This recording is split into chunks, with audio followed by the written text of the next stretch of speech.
सहकार प्रणाम। सहकार साथियों, जैसा कि हम कोऑपरेटिव सोसाइटीज़ में डिस्प्यूट्स के बारे में चर्चा कर रहे हैं, हमने अपने पिछले वीडियो में हरियाणा सहकारी समितियां अधिनियम 1984 की धारा 102 जो कि डिस्प्यूट्स फॉर आर्बिट्रेशन के बारे में है की चर्चा की थी, जिसमें हमने स्पष्ट किया था कि कोई ऐसा मामला जो कि सहकारी समितियों अथवा सदस्यों के मध्य विवादित है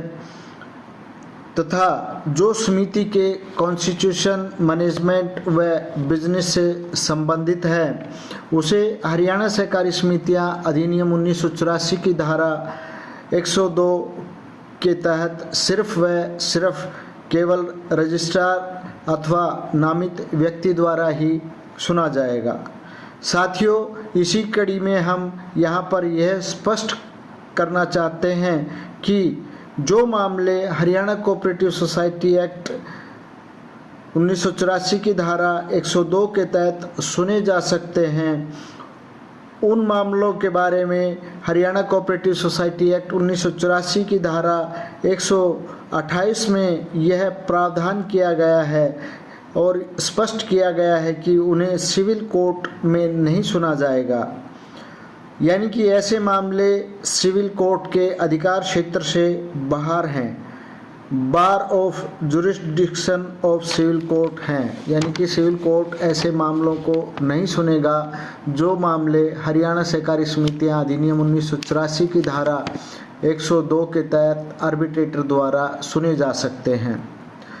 इसके अतिरिक्त हम यहाँ पर यह भी जानकारी देना चाहेंगे कि आर्बिट्रेटर द्वारा पारित आदेश सिविल न्यायालय की डिक्री समझा जाएगा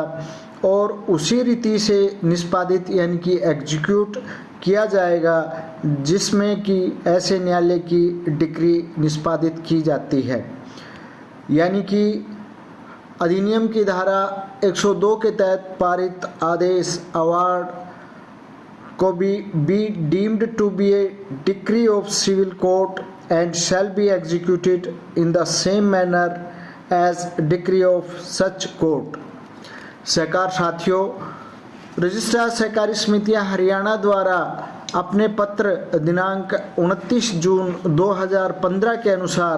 आर्बिट्रेशन के विवादों को सुनने के लिए निम्न प्रकार की मॉनिटरी सीलिंग यानी कि मौद्रिक सीमा निर्धारित की गई है, जिसमें कि स्पष्ट किया गया है कि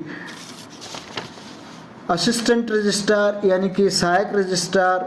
के लिए सीलिंग अमाउंट 7.5 लाख यानी कि 7,50,000 तक निर्धारित किया गया है और वो ऐसे मामले का जो जुरिस्डिक्शन निर्धारित किया गया है within their respective jurisdiction और as interested by registrar cooperative society Haryana. Deputy registrar cooperative society यानी कि उप रजिस्ट्रार सहकारी समितियों की जो मौद्रिक सीमा सीलिंग अमाउंट जो निर्धारित किया गया है ऐसे विवादों के लिए वो 15 लाख रुपए है और उनका भी कार्य क्षेत्र यानी कि अधिकार क्षेत्र रहेगा within their respective jurisdiction और as interested by registrar cooperative society Haryana. Joint registrar यानी कि संयुक्त रजिस्ट्रार सहकारी समितियां सीलिंग अमाउंट सीमा निर्धारित की है, मौद्रिक सीमा निर्धारित की है 25 लाख रुपए और ये थ्रू आउट स्टेट उनका कार्य क्षेत्र रहेगा। तथा एडिशनल रजिस्ट्रार कोऑपरेटिव सोसाइटीज़ यानी कि अतिरिक्त रजिस्ट्रार सहकारी समितियों का जो मौद्रिक सीमा है वो फुल अमाउंट के लिए है और उनका भी कार्य क्षेत्र पूरी स्टेट यानी कि हरियाणा स्टेट में रहेगा। कहने का अभिप्राय यह है कि 7.5 लाख यानी कि 7,50,000 रुपए तक के जो आर्बिट्रेशन विवाद हैं उनको सहायक रजिस्ट्रार सहकारी समितियां यानी कि assistant registrar cooperative society 15 lakh तक के जो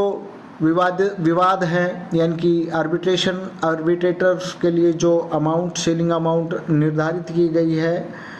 वो 15 लाख रुपए deputy registrar cooperative society 25 lakh रुपए तक के विवाद ज्वाइंट रजिस्ट्रार कोऑपरेटिव सोसाइटी यानी कि संयुक्त रजिस्ट्रार कोऑपरेटिव सोसाइटी और इसके अतिरिक्त एडिशनल रजिस्ट्रार कोऑपरेटिव सोसाइटी के लिए यानी कि अतिरिक्त रजिस्ट्रार कोऑपरेटिव सोसाइटी के लिए कोई सीलिंग अमाउंट यानी कि मौद्रिक सीमा निर्धारित नहीं की गई है। सीलिंग अमाउंट में केवल मूलधन ही शामिल है। इस अमाउंट में, इस राशि में पीनल इंटरेस्ट अथवा अन्य कोई कॉस्ट इत्यादि शामिल नहीं है। साथियों, आर्बिट्रेशन की सुनने की प्रक्रिया आर्बिट्रेटर द्वारा आर्बिट्रेशन एंड कॉन्सिलिएशन एक्ट के अनुसार की जाती है तथा इस बारे में लिमिटेशन एक्ट के प्रावधान भी लागू होते हैं। साथियों, आगे हम हरियाणा सहकारी समिति अधिनियम 1984 की धाराओं के बारे में चर्चा जारी रखेंगे। वीडियो को शेयर करें, लाइक करें तथा चैनल को सब्सक्राइब करना ना भूलें। धन्यवाद। जय हिंद, जय सहकार।